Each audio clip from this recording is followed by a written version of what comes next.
Over the last 9 years, I estimate my total donation numbers to be অভাবী শিশুদের জন্য বুকের দুধ দান করে বিশ্ব রেকর্ড করেছেন যুক্তরাষ্ট্রের টেক্সাসের অ্যালিসা ওগলেট্রি নামের এক মা। বিস্ময়করভাবে এখন পর্যন্ত 2645 লিটার দুধ দিয়ে গিনেস ওয়ার্ল্ড রেকর্ডে নাম লিখিয়েছেন তিনি।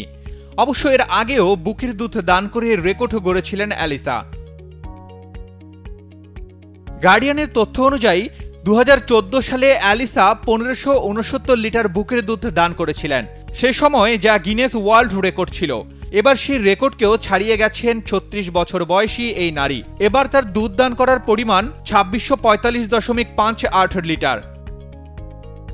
উত্তর টেক্সাসের মায়েদের মিল্ক ব্যাংকের মতে প্রতি 1 লিটার বুকের দুধ 11টি অভাবগ্রস্ত শিশুকে বাঁচাতে সাহায্য করে। এই হিসেবে অ্যালিসার এই অনুদান প্রায় 3,50,000 শিশুকে সাহায্য করেছে। বুকের দুধ দান করে গিনেস বুকের নাম তুলে অ্যালিসা বলছেন, আমার একটি মহৎ হৃদয় আছে, কিন্তু দিন শেষে আমি অর্থ দিয়ে সাহায্য করতে পারছি না। আমি ভালো কাজের জন্য সব সময় টাকা দিতে পারি না, কারণ আমার একটা পরিবার আছে। কাজেই দুধ দান করা হলো একটি উপায় যার মাধ্যমে আমি সাহায্য করতে পারি। তিনি আরও বলেন, যদি প্রতি আউন্স দুধে 3 জন শিশু বাঁচার তথ্য সঠিক হয় তবে আমি 3,50,000 শিশুকে সাহায্য করেছি। এই রেকর্ডটি মাত্র 89,000 আউন্সের মাধ্যমে হয়েছে। তবে আমি প্রায় 37,000 টিনি ট্রেজারে করেছি এবং সম্ভবত আরও 200 ঘনিষ্ঠ বন্ধুদের দিয়েছি। মিসেস অ্যালিসা 2010 সালে মায়ের বুকের দুধ দান করা শুরু করেন, যখন তিনি তার ছেলে কাইলকে জন্ম দিয়েছিলেন, যার বয়স এখন 14।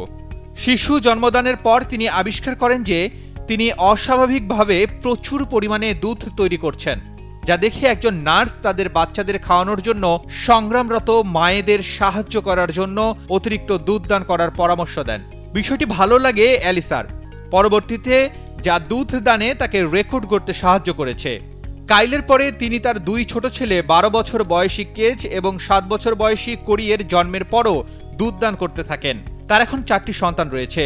তার বাচ্চারা বোতল থেকে দুধ পান করা বন্ধ করার পরেও পাম্প করা চালিয়ে যান তিনি। এ বিষয়ে অ্যালিসা বলেন, আমি প্রতি 3 ঘন্টা এমনকি 15 থেকে 30 মিনিট পর পর পাম্প করি। পাম্প করার পরে আমার ফ্রিজার পূর্ণ না হওয়া পর্যন্ত আমি আমার দুধ হিমায়িত করে রাখি। তারপরে আমি এটিকে মিল্ক ব্যাংকে নিয়ে যাই। সেখানে তারা হিমায়িত দুধকে একটি বিশেষভাবে ক্যালিব্রেট করে পরিমাপ করবে। এত বেশি দুধের পরিমাণ কি করে সম্ভব সেটা জানিয়ে অ্যালিসা বলেন, আমি সবসময় প্রচুর পানি পান করেছি।